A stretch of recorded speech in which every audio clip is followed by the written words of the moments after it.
All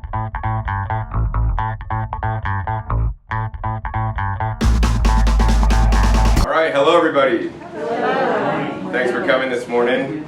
Thank you. So early, 8:30. No way. All right, so today I'll be giving a talk on how to grow and juice leafy greens, the most valuable raw food in my opinion. So the first question I have for you guys is, how many of you guys have actually watched me and seen me or know about me, have seen me online? All right, so good. The majority of you guys kind of maybe know a little bit about me, but a lot of you guys still don't. So I wanted to just really briefly get into, my background, because I think that's very important, because by knowing my background and my history and what I've gone through, you'll kind of understand better what I'm going to teach you guys about, and maybe even yourself have some motivation to implement some of the things that I'll be sharing with you. So right out of college, I was stricken with a disease known as spinal meningitis. I was basically hospitalized, and the doctors told me that I would not make it out alive. So that's not a fun place to be at any age, but especially right when you have your whole life ahead of you, after I graduated college. And so I can only say I made it out through that situation through higher powers, because the doctors had no medical treatment, and it's very sad that even to this day still many people lose their lives from spinal meningitis and a host of other diseases that, in my opinion, most of which are preventable by leading a healthy lifestyle, which is more than just the diet. I'm going to specifically be talking about the diet component today, but there's many aspects of a healthy lifestyle besides just the diet. I want to let you guys know that. And raw foods, as good as it is not a panacea, and you need to do other things in your life to be completely, wholly healthy and holistically healthy. So anyways, when I got out of the hospital, I asked the doctor, because I'm a very inquisitive mind, I'm like, doctor, why did I get the spinal meningitis in the first place? And he said I had what's called complement immune deficiency. And I have no idea what that is. He's like, basically it's a weakened immune system because of your genes. You have bad genes. And that really wasn't too much of a surprise for me, because when I was younger, in grade school, I had asthma, allergies, and eczema, which are all autoimmune conditions. As time goes on, I see more and more and more people even develop asthma as an adult, start getting eczema and all these things, and those are signs that your body's not working properly. Those are autoimmune conditions when your immune system is overly active. And so that's why they said I got the spinal meningitis, because I had a compromised immune system from birth. And many of you guys may have seen the Boy in the Bubble movies in the 1970s, where the boy had to actually live in the bubble. He couldn't be outside or he might lose his life. So like the boy in the bubble's here, average person's here, and I was like somewhere in the middle. Not like the boy in the bubble where I have to live in a bubble, but I did want to take care and not get too many things near me. And I determined after I got out of the hospital that I really needed to take my health as my greatest wealth, because almost losing my life, you learn, even if I had $1 million, even if I was Steve Jobs and have everything or whatever, and you lose your life, the money doesn't matter. And so I really put an emphasis and focus on spending time in my life to invest in my health. And your health is an investment. It's the most important investment you can make, more than any kind of stocks, bonds, or your business. I don't know, maybe like relationships might be more important than your health, but if you don't have your health, you can't enjoy or foster your relationships either. So some people might say I'm like, I don't know, conceited for taking my health first, or all these different things, but and I'm cool with whatever anybody wants to say is the most important to them, but my health is the most important, because I've learned at a young age that without it you have nothing. You're not here to enjoy this blessing of life. So my compromised immune system, which they blamed on my genes, I learned that your genes can be influenced by your environment. Your food, like it's the study of epigenetics that is now coming out and is big news. And when I learned about this, epigenetics wasn't really in the forefront, but I really had to learn, like, how can I turn my immune system around. I wasn't even thinking about my health. I was just thinking I need to build up my immune system so that I don't ever get sick again. And that's when I found Jay Cordich, the juice man. I saw a juicer infomercial, and on his infomercial he said juicing could build your immune system and you could lose weight and have more energy. And I don't really care about the other stuff. I want to just build my immune system so that I didn't get sick again, because I find as much as something positive and something good should be a motivator, like I want to have more energy, so I'm going to juice. The biggest motivator is fear. And I mean, it's quite unfortunate. My fear was like, I don't want to be in the hospital again, so I'm going to juice and build my immune system so I can be healthy, and maybe turning that around to be like, I'm going to be as healthy as I can, instead of being in fear that my immune system is weak, right? But it's sad that in our environment, the news media and newspapers and everything, they work on this whole fear mantra. So one of the cool things I saw was like they have like positive newspapers where they only publish positive, things to uplift you instead of take you down. So I mean, that's been another part of my journey, just trying to have a positive outlook on things instead of being in this fear, negative, blitz that we're in all the time. So I got into juicing, and I went into colon cleansing, and that was back in 1995 when I started my raw foods journey. So now this is my 20th year doing this, and since that time I've been 99.999% raw. As much as I can. I'm not perfect, and in the younger years I messed up and all this stuff. But even as I go on, I'm learning that 100% raw foods maybe shouldn't necessarily be the goal. And luckily, from when I started, that wasn't necessarily my goal, although it happened that way. My goal, and what I encourage everybody to have their goal is 100% health, not 100% raw foods, because 100% raw foods could get you stuck in a box. Being vegan could get you stuck in a box. I just don't like labels in any shape or form, because it just limits you. I'd rather say I'm a raw foodist, and when you're a raw foodist, that means what? You don't eat foods over 118 degrees. But in my opinion, it means so much more, and I have videos about that online, what it means to eat a raw foods diet, and it's more than just the temperature, because I mean, they process the heck out of some foods, and yet they still call it raw. And to me, a highly processed food that hasn't been heated too much, that's still not a raw food to me, right? Like, the raw foods, to sum it up, is like fresh fruits and fresh vegetables, as fresh as you get and grow them yourself. And that's what we really want to focus on. So we need to take the emphasis away of raw to eating fresh fruits and fresh vegetables, in their whole natural state and as high a quality as possible.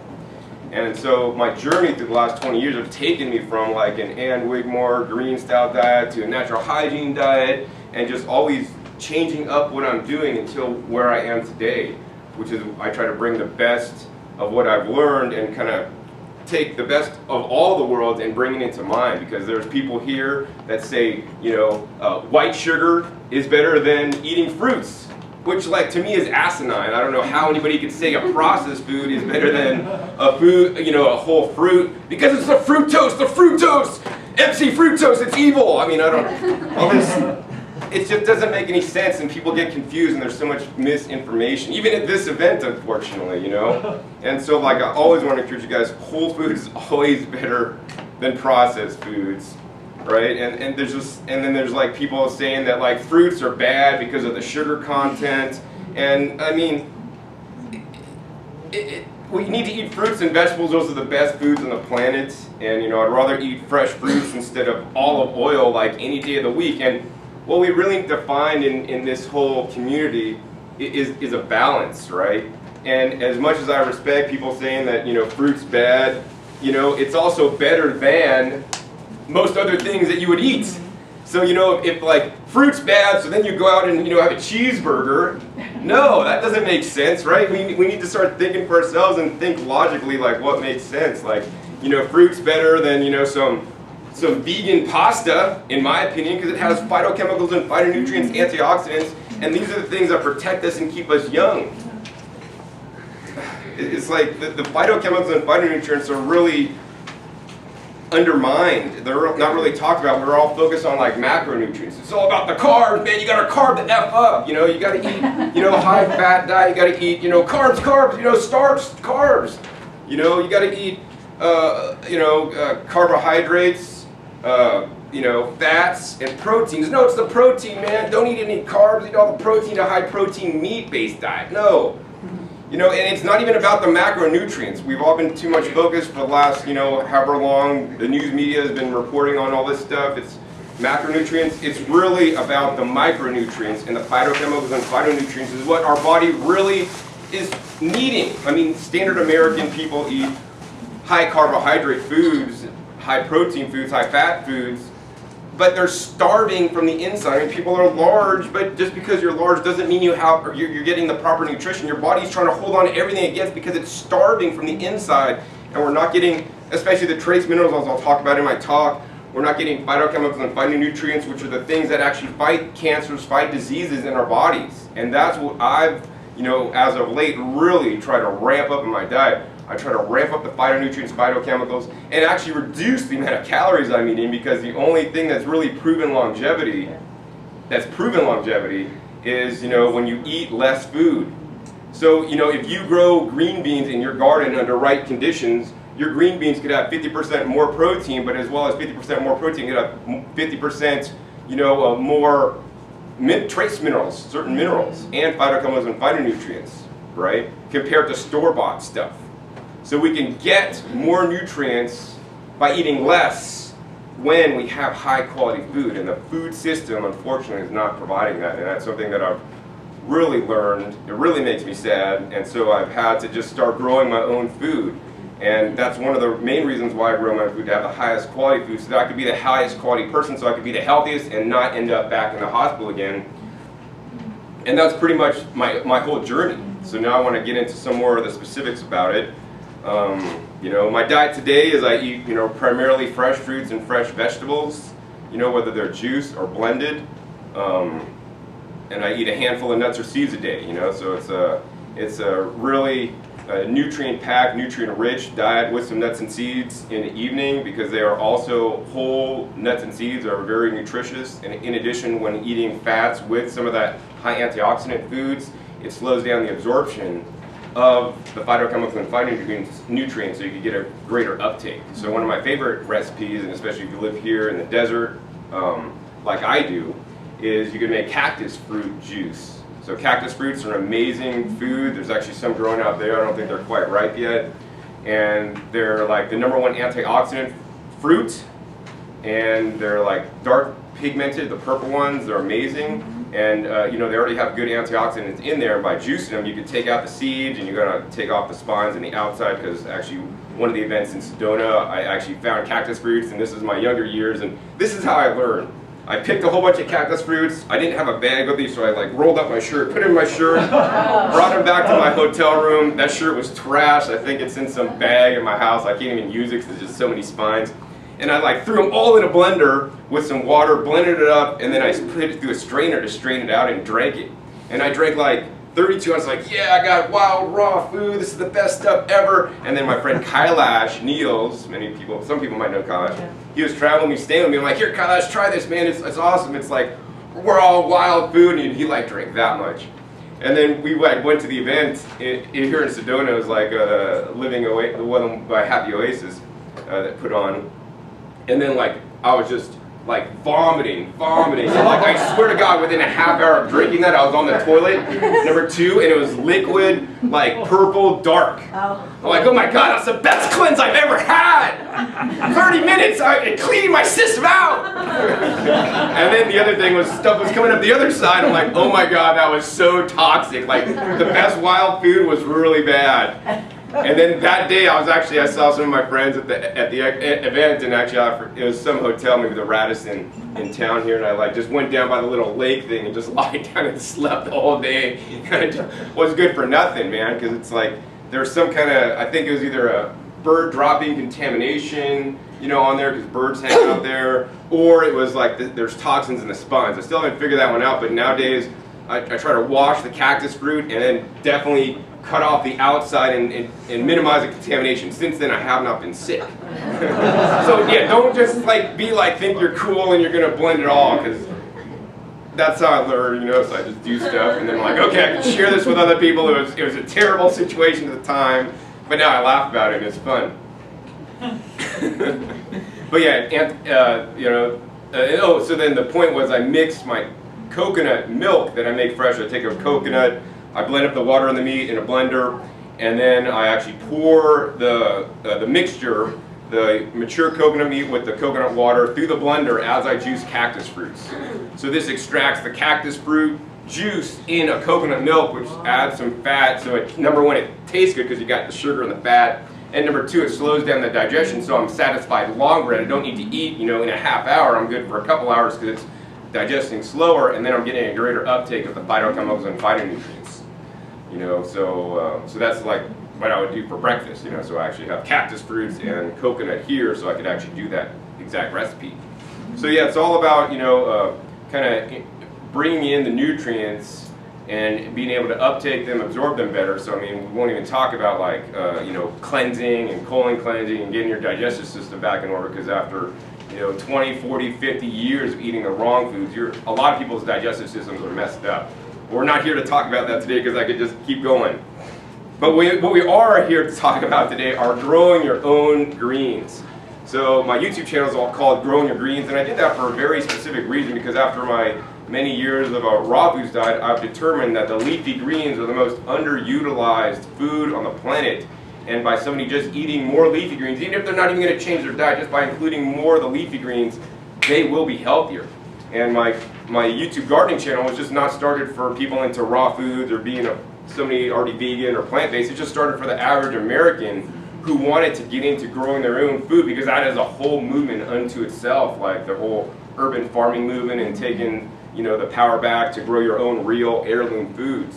And so I'm glad with that channel I could reach so many people that would have never heard about raw vegan stuff and give them the message of raw vegan in a more maybe a little bit watered down format, because I'm not quite as hardcore, try to be more politically correct on that channel.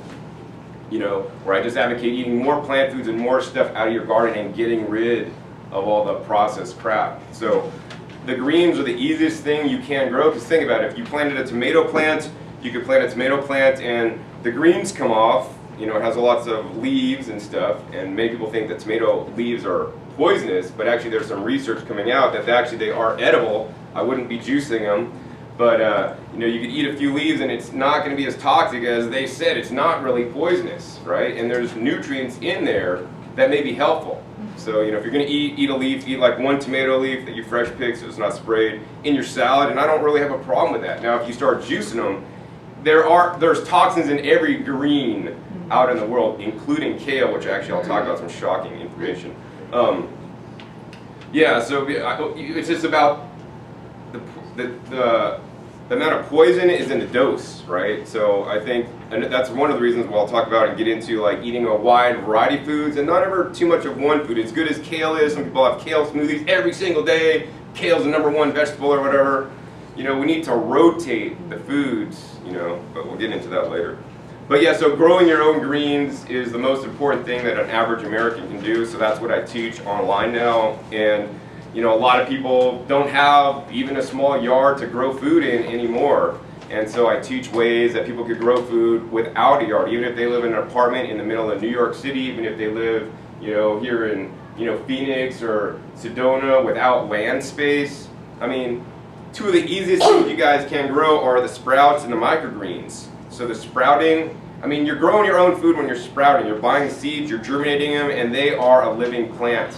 And one of the cool things about the sprouts is that by simply germinating them into a baby stage, things like the broccoli, which is very beneficial. There's studies for broccoli sprouts against cancer, alfalfa, clover, radish, lentil, buckwheat, etc.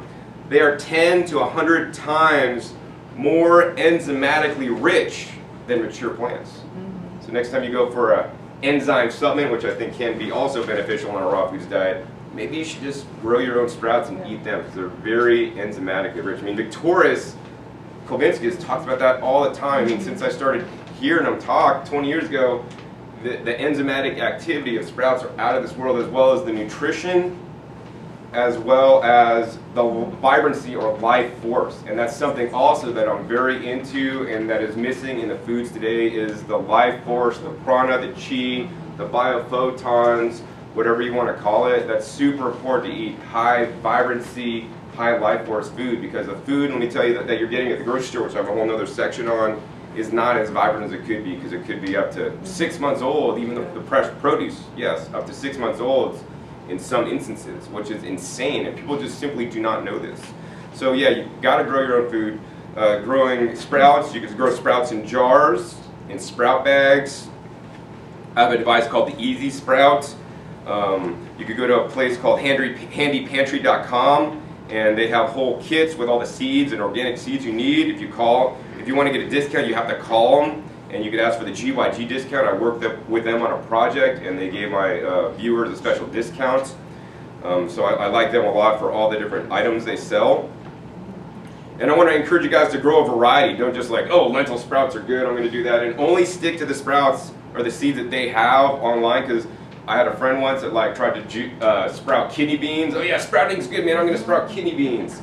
She sprouted kidney beans and ate them. She almost lost her life. She was really sick. There's toxins in especially a lot of different beans that are not good, and they should not be eaten raw. So if you want to eat beans, you know, not that I recommend being 100% raw foodist. I mean, beans are incredible food, and if you want to eat beans, you should sprout, for the most of them, you want to sprout them and then cook them and steam them lightly, you know, to get rid of the toxins, but now you've activated them by sprouting them to make them more nutritious, right?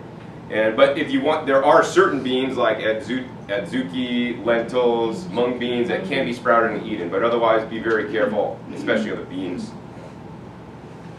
But yeah, and they're super simple. You know, one of my favorite sprouts to grow are buckwheat sprouts. So I buy the whole buckwheat.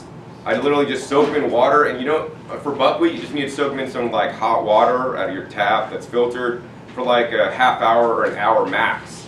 Then drain it out, and then you're just gonna rinse it like 2-3 times a day. And one of the things I found that speeds this process of, if I'm running my dehydrator, I could just put the sprouting jar, you know, tipped over so all the water drains out, because you don't want it pooling in water to get mold and get funky.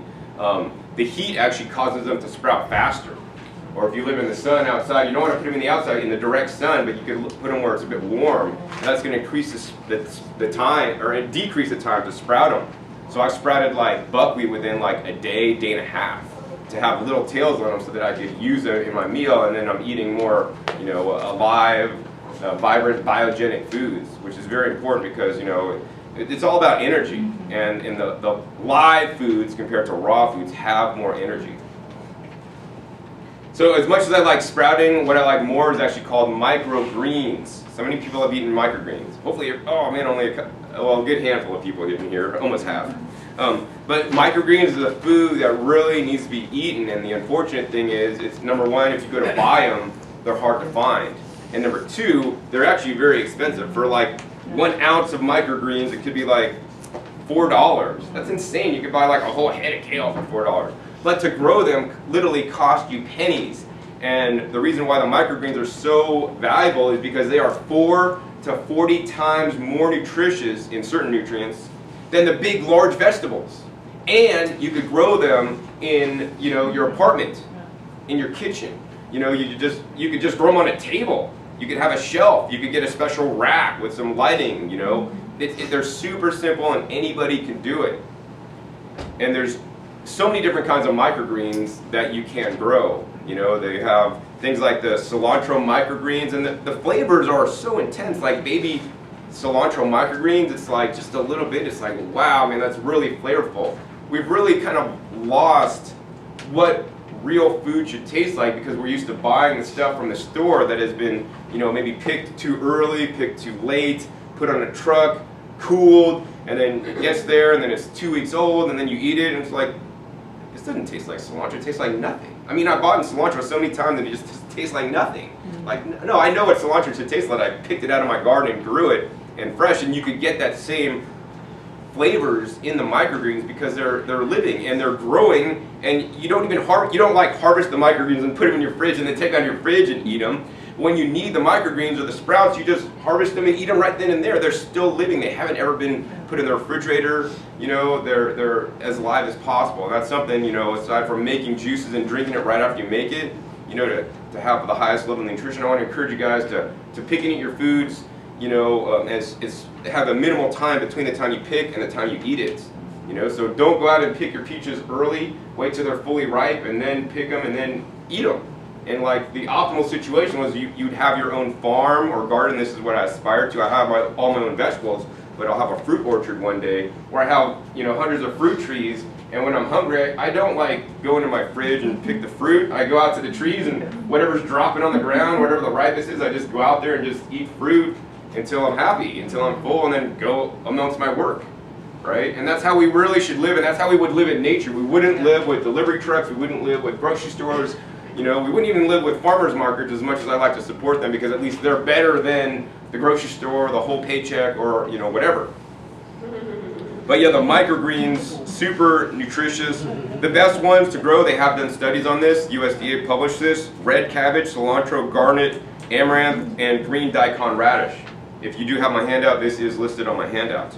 And there's so many different varieties. I mean, there's actually corn microgreens. So you could grow corn, you grow little baby corn stalks, and corn is a grass, and they're amazing. I've tasted them, like, wow, corn microgreens, go figure. And there's like new ones, they're experimenting with new ones all the time, and there's at least like, I don't know, I want to say like 2-3 dozen varieties of microgreens you could grow, so it never gets boring. And I want to encourage you guys to rotate what you're eating, because in every different microgreen, there's different phytochemicals, phytonutrients that are healing for us. You know, oh, kale's good, I'm just going to grow kale. Well, you know, you're limiting yourself, you know, in my opinion. So like one of my things in my diet is I always try to eat something different every day. So if I had something yesterday, I'm not going to eat that today unless it's going ripe and I'm going to lose it and it's going to go bad, right? I'm going to eat something totally entirely different. I'm going to have a different set of fruits, a different set of vegetables. I'm going to make a different green juice. Of course, if like cucumbers are in season in my garden and cucumber is like, you know, part of my main liquid for my juice, I'll have like cucumber with kale, or cucumber with Egyptian spinach, or cucumber with ashataba.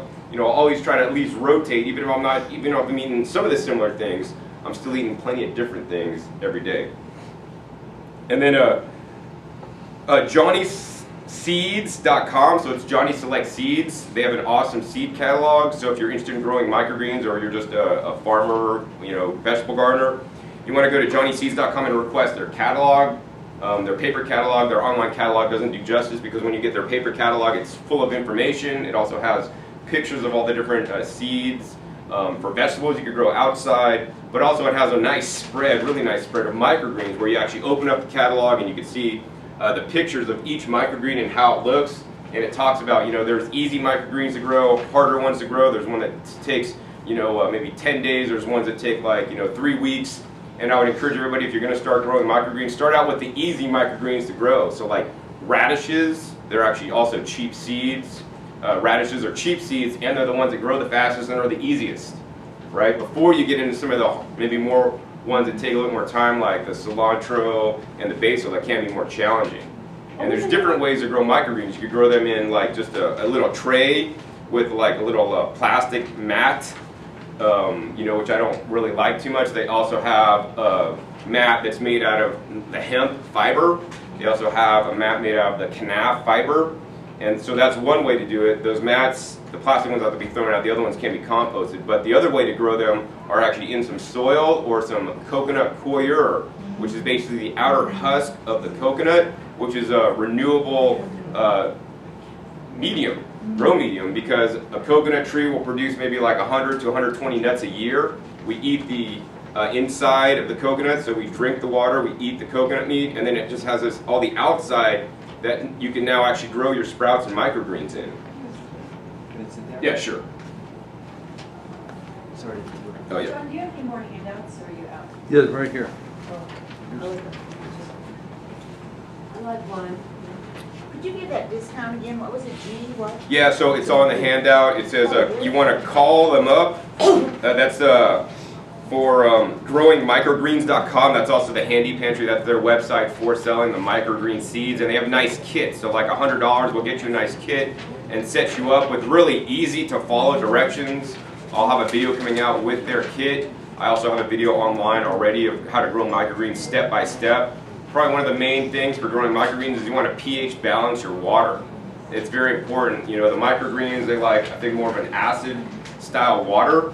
So you just by adding some apple cider vinegar, you could change the pH, and you have pH test strips to make sure that you're going to get a high germination rate. But there's a lot of different tips and tricks, but if you just buy the kit from Growing Microgreens, it's a real size kit. A lot of microgreens kits, they infuriate me because it's more of a science project.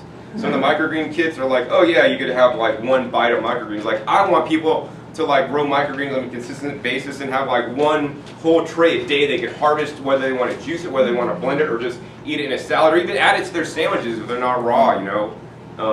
The cool thing about microgreens, the tray microgreens, is how you would do it is you'd actually start one tray of microgreens about like this, by like about like that, and you start one today, right? And you just got to start it. You basically spray down the seeds, keep them wet. The next day you start a next tray, right? And then you keep tending to your first tray, which only is 3 times a day. You just got to spray with a little squirt gun thing and keep it wet. I mean, it's that easy. It's not like you got to put fertilizers on these things because the nutrition is already in the seeds that it takes. I mean, I would also add things like, you know, ocean solution or sea solid trace minerals in the form of an ocean water solution. There's many different companies that make that to add additional trace minerals. But you just need to spray them, and then the next day start another tray. And by the time you get to the 10th tray, so you have a nice rack lined up, day 1, day 2, you label them if you're anal. You go back to day number 1, and after 10 days, your first one's ready to harvest. You have a whole tray to harvest. And then you start another one the next day. So every day, all you do is you start a tray, you missed. You start a tray, you missed. And then the next day, you have your day number 2 is ready, and you make another one. And now you have this conveyor belt production system of growing microgreens that everybody could do that, maybe just in the size of one of those Costco stainless steel racks, or you could build a, you know, shelf in your house to have, you know, 7 days or 10 days of sprouts going. So every day you have something new coming up, and you're eating fresh, vibrant, whole, raw foods, even in your apartment. And the cool thing is, the microgreens and sprouts, they don't necessarily like to be in a greenhouse. Everybody thinks, oh, we got to grow microgreens in a greenhouse. They like the same temperatures we do. So if it's uncomfortable for you, it's not comfortable for the microgreens, right? They like around 70, 75, and they could do with 80, we could do with 80, you know, 65. Oh yeah, you know, that's cool, that's a bit cold for them. But they'll still grow, they'll just grow a bit slower. So I mean, this is really a production system that anybody could do anywhere. And you know, if you don't want to even spend the time to just, you know, take a little spray bottle, you know, it's not full of Windex, it's full of water, purified water, to spray down your plants, which takes very little time. They have contraptions if you got more money than time, right? They got a $2,000 contraption that actually goes in where you would have your dishwasher. And in high-end, like, you know, whatever high-rises in Las Vegas now, they're putting these microgreen growing chambers in the high-rises for the rich people. So all you need to do then is take the seeds, put them on the tray, press the button. It's hooked up to your water system. It waters. It's like a dishwasher. When the water goes out, it drains out into your sink. And you can have microgreens by not doing anything. But they are really that important, you know. So if you really can't, miss a couple times a day, get one of those systems for $2 grand. It's called the Urban Cultivator. If you want to know about it. Hopefully one of these days I'll be able to make a video on that.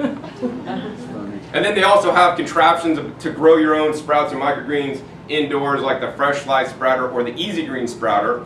They're about around the $200 range. And actually, I do not recommend those. I would recommend you guys get to know and put the love into your plants by just doing it manually, because an automated machine is going to, number one, it's going to set you back like $169, $229. And number two, it's just not as good. I mean, yes, if you're not going to spray them down and you want to get something, you get the Easy Green, that's better than the other option out there. But still, growing them yourself is far easier, and the machines are not going to grow them in enough volume unless you get multiple machines, in my opinion. So I really want to tell, even though I sell the machines, I want to let you guys know to not buy them. I'd rather you guys have to buy the kits. No, seriously. Is that the Easy Green machine? Yeah, the Easy Green machine. So, you know, companies don't like me saying that, but this is my honest, truth opinion. I wouldn't buy the $100, $200 piece of plastic junk, and I'll call it that, because, I mean, they need to redesign that, it needs to be more efficient, it has some issues and all this stuff, and maybe if it worked really well, I'd be like, yeah, I get it, but it's whatever. What's the difference between when you say radish sprouts versus microgreens? Because I sprout radishes, what would microgreen be different with that? Yeah, so the radish sprouts, normally you're just growing them in water, and then you get small tails on them. And they're like yay long.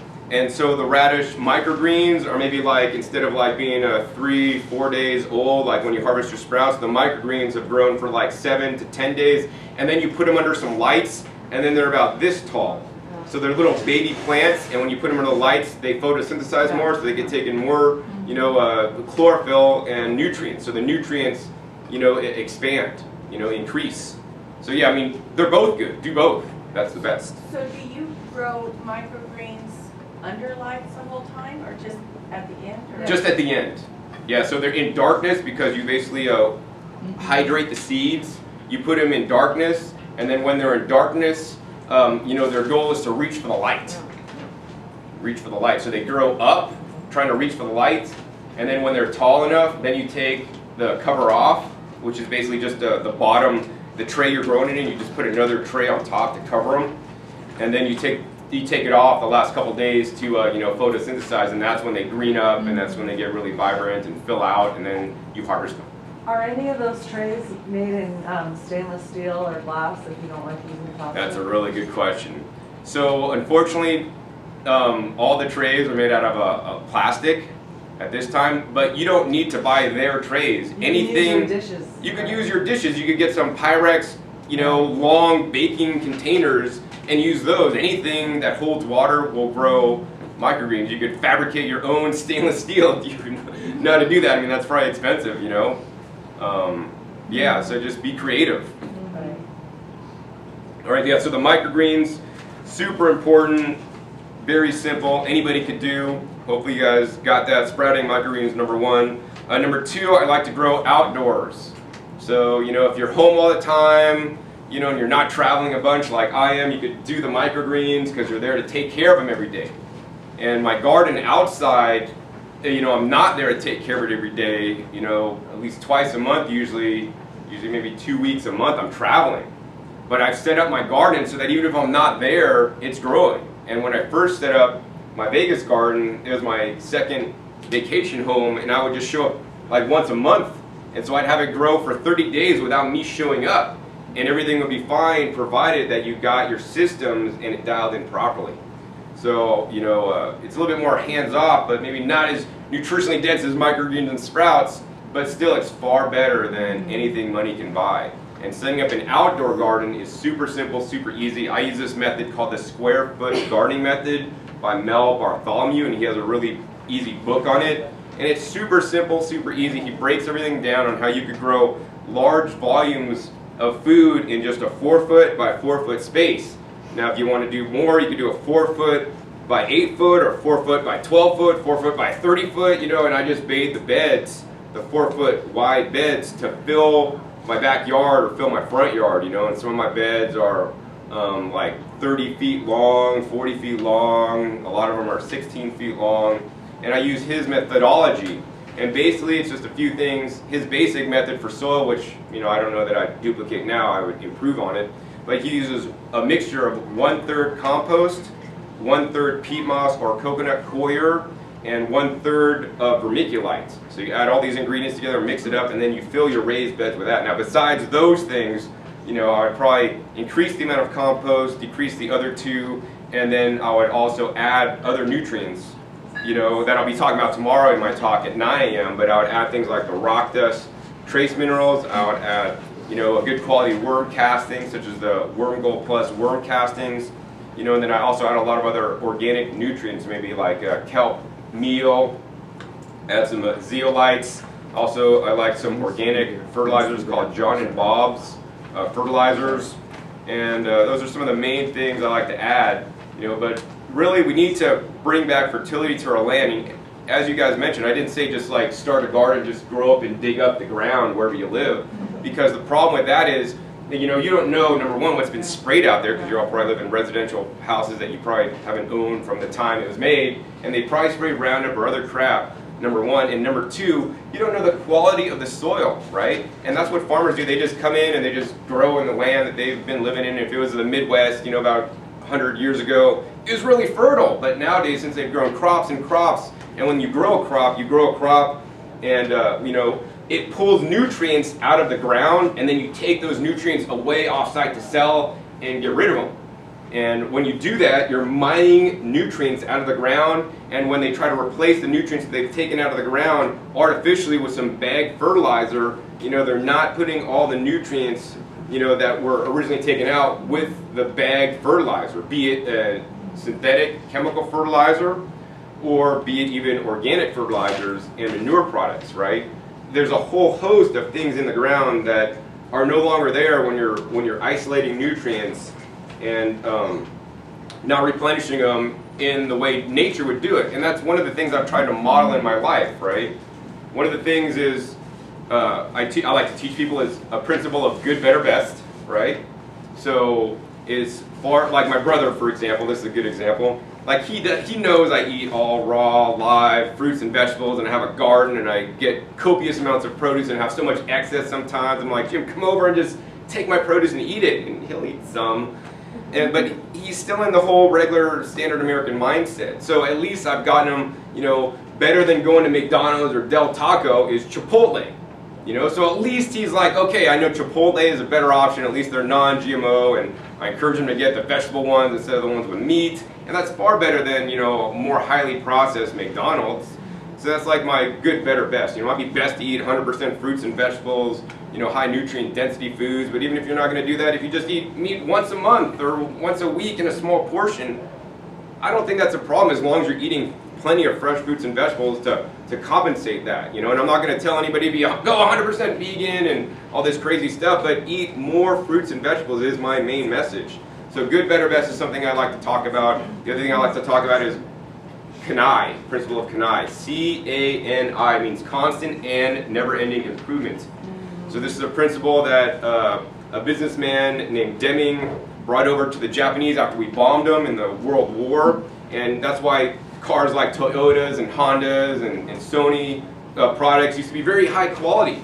And well, I don't know about Sony anymore, but the Hondas and Toyotas, they still like run forever, you know. And like my friend bought a Honda Fit, and it's so well designed. Like the back seats, instead of just going down, they'll fold up this way. So like actually you could put something really tall in the back, and actually they fold down the other way, so you could have like a good cargo area in her car.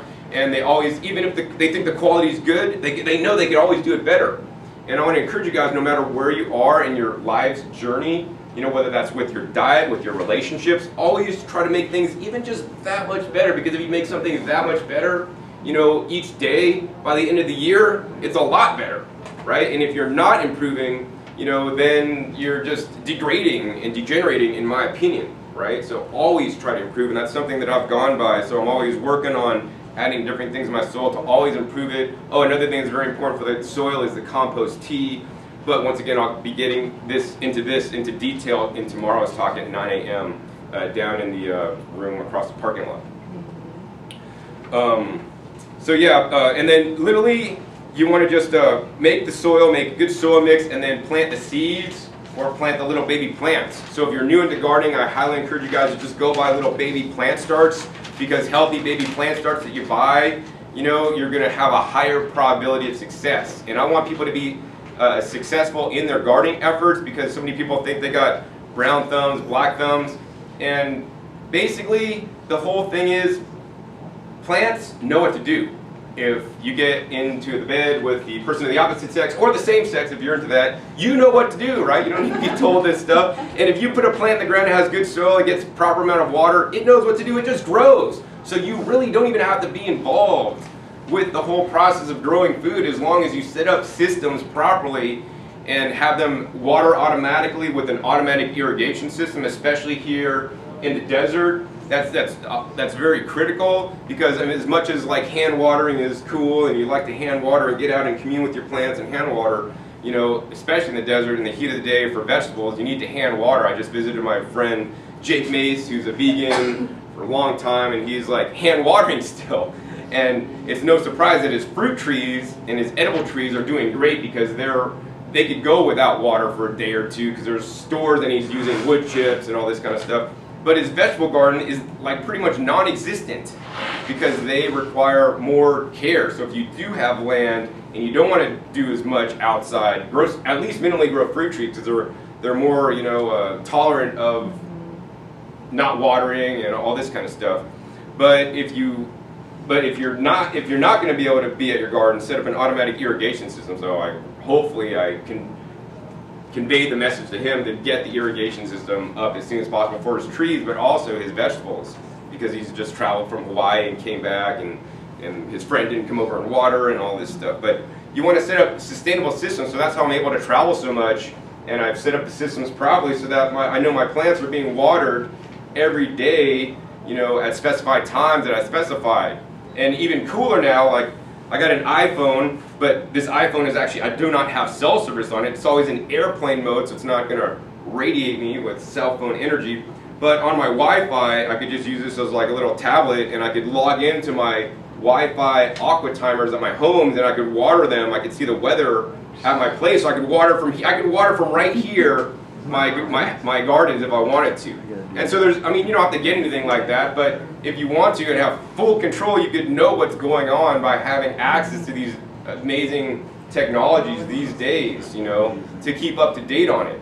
And I'm going to have a video soon on my Wi-Fi aqua timers that I just installed. And so there's always a solution, right, to do things. And if you don't have a lot of money, you know, you could hand water. But when it, like even just for a small setup, you could just set up an automatic irrigation system for like $100, $30 per water timer, maybe even less, and a whole bunch of tubing and some drip emitters. You know, it's relatively inexpensive and it's super simple to make. When you're a kid, did you take a straw and you take 2 straws and you kind of like put them together, and then you have a double straw, and then you suck the Coke, hopefully you're not drinking Coke anymore, probably all drank Coke when you were kids, you know, through it, and it's like, oh, 2 straws. That's how easy irrigation is. You just basically put some pipes together, and you don't even need glue on the kind I recommend, and you just shove them together, and then you hook it up and it works. And people have all these mental blocks, like, oh, I'm gonna fail. No, you're gonna succeed, man. If you get it wrong and you do it wrong, that's a success, because guess what? You learned how to not do it, and you can move on to learn how to do it properly. And so there's no such thing as failure in life. There's only successes, because everything's always a learning experience. And you could always improve from your learning experience. And if you didn't have learning experience, you wouldn't be able to improve, because you wouldn't know the wrong way to do things. So I like when I mess up.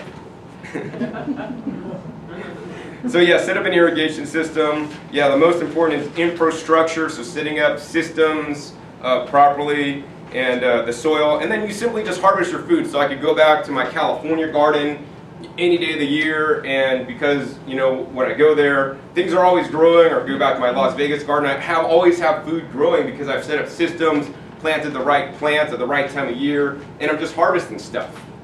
And it's amazing, you know, to harvest your own fresh figs and just blow away any other figs I've had, or to harvest my zucchinis. And most people think zucchinis are like bland, and mine are, you know, like have this like sweetness, and like being able to feed Armenian cucumber to my girlfriend and have her like, wow, this really tastes like a fruit, like sweet. It's not just some bland food, you know. And this is what happens when you fully mineralize and add the nutrients to the soil. The plants are better able to fully express themselves. Like, we're better able to fully express ourselves when we get the right food. Fresh fruits, fresh vegetables. We're healthier, you know, we have more energy. You know, you could be a weightlifter, vegan weightlifter, and lift tons of mass by just eating fruits and vegetables. You think about like what gorillas do, you know, plant-based eaters around the planet. They're super strong. But whatever it is, you know, you got to get the right food and nutrients into you, or, you know, into your soil, into your garden.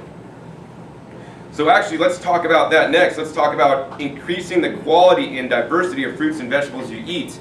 This is another really important topic that, you know, other teachers here actually don't talk about, and this is what all my 20 years of doing this has brought me to.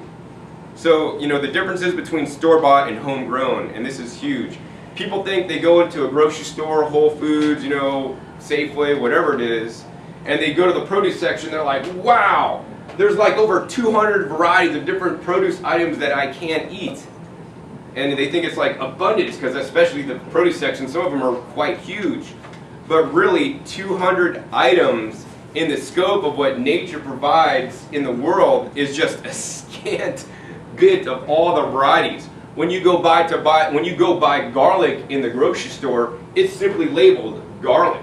But did you know that there's easily over, you know, 200 varieties of garlic, and probably even more than that I've seen in person at like the National Heirloom Expo, which is a really good event coming up in September. I would recommend everybody to go to, because you'll really get to know the spectrum of varieties of different foods. And each kind of garlic tastes better or worse. Some are hot, some will kill vampires, well, I don't know about that, but some are really mild and wimpy, and I'm like, I like the wimpy garlic because I don't like the strong flavor, but I want to get some of the beneficial phytochemicals and phytonutrients in the garlic, right? And there's people here that'll say, garlic's good and garlic's bad, you know, and I like to look at foods not as like it's good or bad. Once again, we want it good or bad, right, wrong, you know, all this stuff. There's like a range. If you're on the freeway and the speed limit's 65, you're driving 68, but everybody else is still passing you, are you doing something wrong? I mean, you're going with the flow of traffic, right? We have this whole gray area. So for me, garlic is like more of a medicinal food that I don't eat every day because I don't think necessarily that it's too healthy, but it is healthy because it does provide some health benefits and phytochemicals and phytonutrients and kills bacteria, viruses, and all this stuff. There's a lot of different seed co-ops where you could get free seeds or seed libraries. One of the things that came out recently that in certain states, the Department of Agriculture in certain states are not allowing people to freely share seeds through seed libraries. It's actually illegal. So I made a video about that when I was at the Eco Farm convention earlier this year, which is outrageous, which means it's illegal to share seeds through a seed library. Like if you go to a library, like in Richmond, California, you can go to the public library actually. At the public library there's a seed library, so they have all the different seeds of people that have grown in the area, and you can go there and check out seeds for free.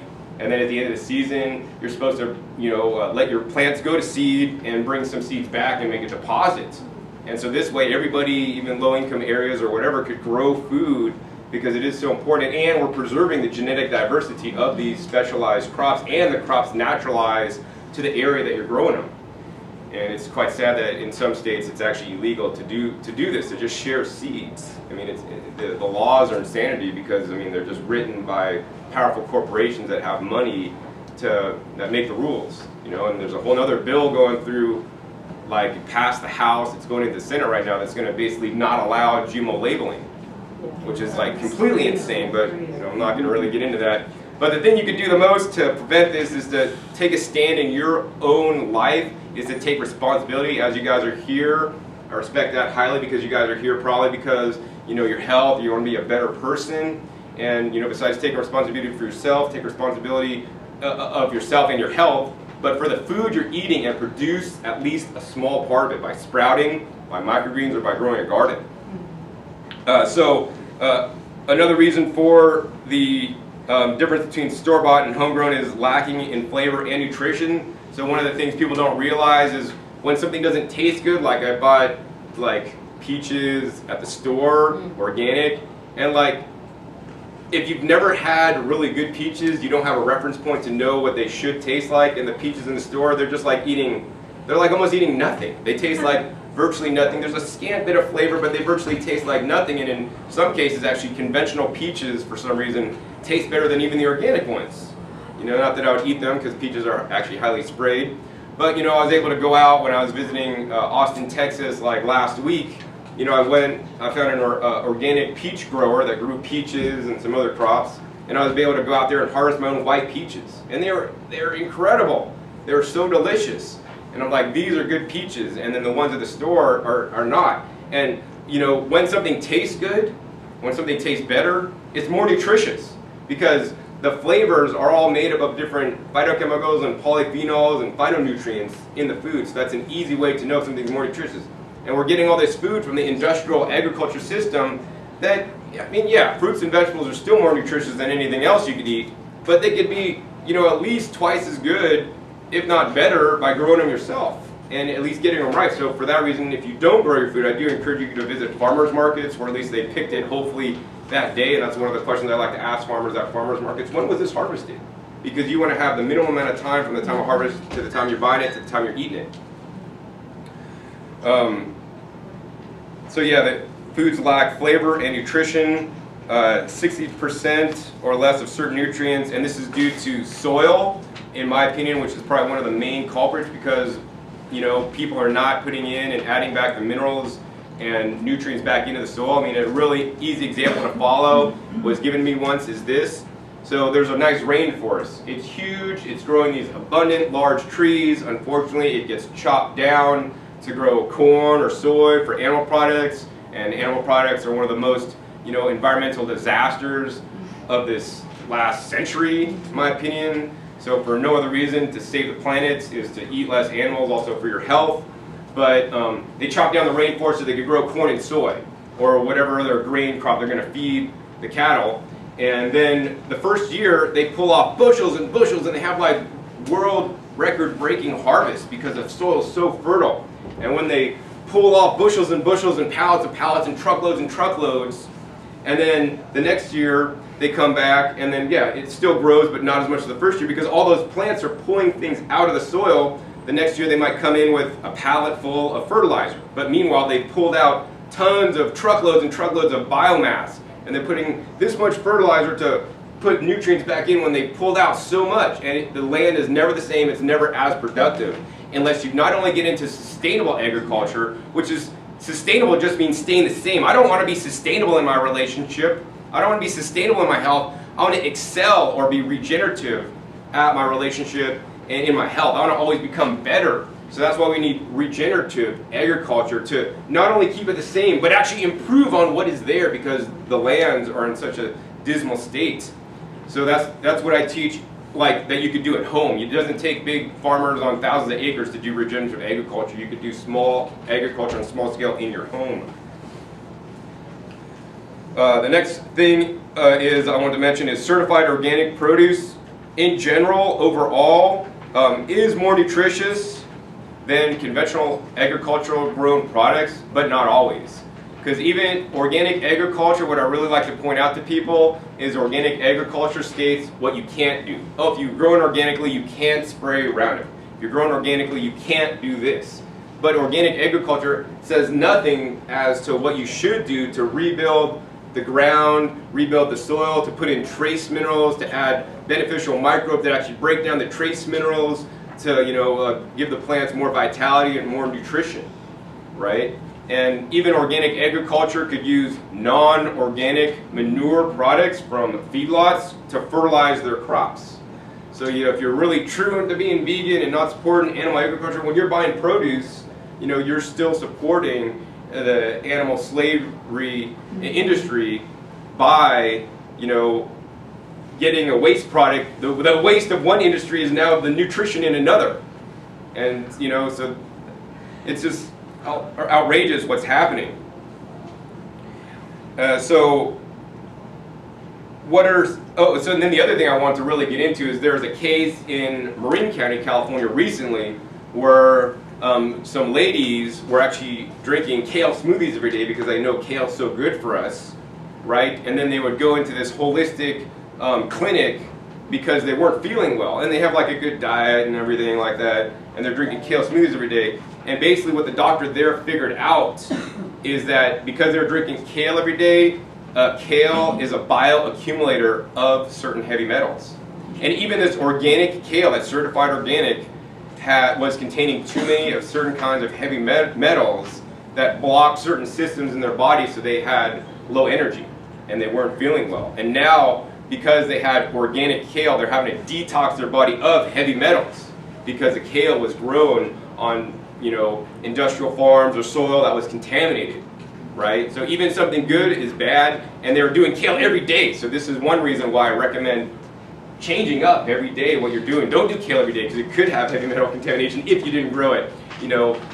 Also spinach and other plants of that family have oxalates. And plant oxalates, everybody thinks, oh, oxalates are really bad, or there's goitrogenic compounds in kale and cruciferous and all these things. And, depending on the person, one food, you could be allergic to any food and you could have a sensitivity to oxalates or not. But, to get away from that, in nature, we wouldn't just sit there and eat tons of spinach. We would eat it, we would get that chalky taste in our mouth, we were like, we don't like this, we would go to the grass, or we'd go to something else, and we would always eat different things, and we would eat seasonally. So another thing I really encourage people to do is eat seasonally, and to do this very simply and affordably. To eat seasonally is I like to just go online every Wednesday, because that's when sales change, whether you got a Whole Foods, a Sprouts, or Mexican markets that I like to shop at. You could just see the sales, and whatever's on sale is usually what's in season because there's an influx at the market at the time. So, this week at Whole Foods, strawberries are on sale, so I'm buying tons of strawberries, and that's when I'm going to eat a lot of strawberries. And then next week they got a different sale item, and that's what their abundance is this week, so that's what I'm eating. And it always changes. And then I'll shop different stores and get different stuff if I'm not growing it myself.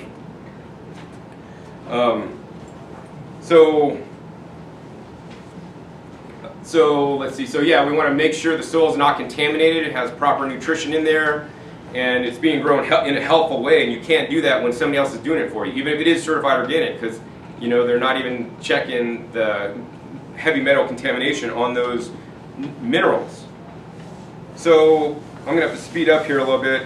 What affects nutrition in fruits and vegetables? So number one, how it was grown, including the soil, when it was harvested, and the maturity of the plant. So for example, when a fruit is not fully ripe, it hasn't gotten and developed all the sugars and hasn't taken up all the minerals. And while you could pick a fruit and someone will soften, you know, no fruit will ever contain more nutrition in it after it was picked. Some of the things may change in there, but it's not going to get more nutritious, you know, as it sits and gets softer, right? Like some of the starches may convert into sugars, but so once it's detached, it's not going to have more nutrition. And this is a common misnomer: oh, if it's riper, then it's more nutritious. Well, how do you define ripeness? Is ripeness more nutritious, or is ripeness just soft or edible, right? So age off the vine. Oh, now besides just fruits, pick them at their peak ripeness for the most maturity. Even vegetables, you should be concerned about when it was harvested. For example, as we learned earlier, the microgreens are the most nutritious, and as they get older, they decline in nutrition. They kind of like have a graph, and they peak in nutrition, and then when they get really old, you know, and then the plant goes to flower, and it's at the end of its lifestyle, it starts decreasing, the leaves start decreasing in nutrition because the plant is now focusing the energy on making seeds, and making seeds that will pass on the genetics to the next crop. So I don't know when they're harvesting foods at the grocery store at what stage that is, you know, especially if they're harvesting the leaves that they keep picking off a dinosaur kale plant that could live for, you know, a year or more. Or they're just, you know, hacking it off and pulling the whole thing as in a head of lettuce. Age off the vine. How old is that produce that you're buying at the grocery store? Like, right, I just bought organic apples from Sprouts Farmers Market, you know, about 2 weeks ago, and they're USA grown. But I know this is definitely not apple season in the USA. The apple season in the USA was like last, like September, in the fall time. And so those apples, when I cut open to them, they have like green tinge and they taste horrible, right? And this is because they've been sitting in cold storage in an oxygen-deprived environment. They're picked early because if they're picked when they're ripe, they'll degrade faster. And then they've been sitting for 6 months, and now they're being sold now at like rock bottom clearance prices just to move them out, you know. And then a lot of the apples you're buying now are actually coming up from Chile. You know, at least those are fresher, you know, that are organic or whatever. But yeah, certain nutrients can decline rapidly within 24 hours. Up to 50% of certain nutrients can be lost. Post-harvest practices. How is the produce treated after it's been harvested? Is it put right into a cold refrigeration truck and the temperature dropped down to lock in the freshness, is what industry likes to say? Well, that also affects nutrition. And the cultivars. You know, certain hybrids and certain cultivars or varieties, cultivar stands for cultivated varieties, that are being grown today, as I talked about earlier in my talk, are being grown to store and ship well, not necessarily for the flavor or the nutrition, although there are growers that are growing certain varieties of purple tomatoes that have high antioxidants and high anthocyanidins that are more nutritious. And then, let's see, I want to get into bricks testing real quick. So one of the ways you could easily check the produce at a farmer's market, at a grocery store, or even that you grew yourself is with bricks tester here. I'm going to wash mine off because I didn't wash it off last time. And what this bricks tester is, it's like a, you know, you put the produce item, some juice on here, whether that's some leaf juice or whether that's some fruit juice from any crop, and then you want to take this little chart here, which is a refractive index of the foods, and on the bottom it says, with a given species of plant, the crop with a higher refractive index will have a higher sugar content, higher mineral content, higher protein content, and a greater specific gravity or density. This adds up to a sweeter tasting, more minerally nutritious food with lower nitrate and water content, lower freezing point, and better storage attributes. And so they've rated each crop here, you know, poor, average, good, excellent. So for example, if you buy an apple at the store, like the apples I bought that were still green, man, I'd probably say they're like maybe a 6 or 7. I didn't test them. But an average apple is 10, a good apple is 14, and an excellent apple is 18. And most of the fruit that I've sampled from conventional agriculture is somewhere between poor and average. And when I go to somebody's farm or they're growing it, you know, it could be between good and excellent, and in some cases it's even above excellent. And yeah, there are exceptions in the produce industry, like some of the champagne organic grapes that'll be coming out soon. They'll probably be above grapes is poor is 8, average is 12, good is 16, excellent is 20. Some of the champagnes grapes I've tested are like 24. And so, there are growers that have certain practices that ensure they have high quality and they pick them at the right time, but for the majority, that is the exception. So what I'm going to do today is just check these Anthony's organic red grapes that I bought. And it's very simple to use this device. If everybody had one of these when they went to the produce department of their store or farmer's market, right, there'd be a lot of crop still not selling. And if people didn't buy this stuff, and growers knew they need to increase the quality, then they would. But right now there's no financial incentive or reason to do that because people keep buying the crap produce that's available today, and it really bothers me, especially when I'm the consumer and I don't have anything else to eat because I'm traveling. So we could hold this up to the light and look, and I'm going to pass this around so you guys can see what it looks like. But it's at 18. And so for grapes on 18, wow. So good is 16, excellent is 20. So that's between good and excellent. So actually, you want to support Anthony's Organic. It's actually decent. Although, other grapes, even from Anthony's, depending on the field, depending on what nutrients we're putting in, depending on when they're harvested, could be worse. How do you spell that the shade? Brix, B-R-I-X, refractometer, 0 to 32 is the one you want to get. So this is an easy way to test produce you're buying. I mean, of course, another easy test if you like gadgets and devices like I do is that. But of course, our taste buds. So if you buy fruit and it tastes amazing, like, oh my God, these are really good grapes, then they're more nutritious and they would read higher on the Brix scale, right? But this is a good way to know exactly where you're at. And especially if you're growing food, you should have one of these and test the items you're growing. And if it's lower, then you'd be like, okay, I need to do something to increase the Brix. And there's companies like, on the back of here, International Ag Labs will teach you. So like I quoted this earlier, grocery store green beans, the Brix was 4.2. Garden beans, not even growing under ideal conditions, the Brix was 6.1. And here's the nutritional quality. You can see the protein is almost double, the calcium is over double, the potassium is over double. The zinc is definitely more, the manganese is a little bit more. But I mean, this is the difference between growing your own food and buying store-bought and growing under ideal conditions. And I'm not going to say that all the stuff I grow is superior or excellent in the list. I still am working with my soil because it can take years. But a lot of the crops I grow are they taste far better than the store and are very high Brix. With me just like, I'm not a soil scientist. I didn't go to school for biology or horticulture or anything. I have a business major, but I've just been playing in the dirt and working on building and improving my soil, and not even getting any soil tests. I just use more of a shotgun approach, right? Like you could get blood tests and be like, oh, you need vitamin B12 or you need this, and it's take an isolated nutrient, or you could just try to get that from your food. Did this go around all the way? No. Sorry, I thought it was the end. Or I just try to just put good things in the soil like the rock does and the trace minerals and add beneficial microbes and let the soil do all the work. Because if we think about it, the soil is like us. We need to have beneficial microbes in us. The probiotics that help us digest our food. They also are part of our immune system. And these are also very important creatures in the soil. And this is the number one thing besides the trace minerals are being lost in the soil with conventional and even organic agriculture. They're not fostering good microbial and fungal growth in the soil that break down the organic matter, break down the minerals, and make it available for the plants to absorb. So that, I teach an organic biologic gardening approach.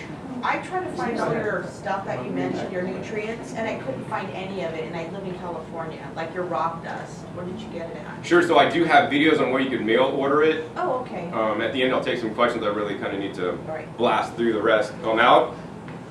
All right. So I'm out of time, so if you have any other questions, please come find me. You have a lot of the notes on my handout. I was going to get into some of my different favorite leafy greens to juice, and why I believe juicing is better than eating them whole, especially for the vegetables, because you get a higher level of nutrition out of it. And to eat a whole pound of spinach is pretty difficult, but I could throw a pound of spinach through here and have 1 cup of juice, so that's spinach concentrated, so we can get these very important green foods in us. What's your right, this is John Kohler with okraw.com. Today we have another exciting episode for you, and I'm actually coming at you from the Pure Living Expo here in Sedona, Arizona. And normally I'd try to make a review of this whole event, and I've been running around filming my talks and actually interviewing so many different people.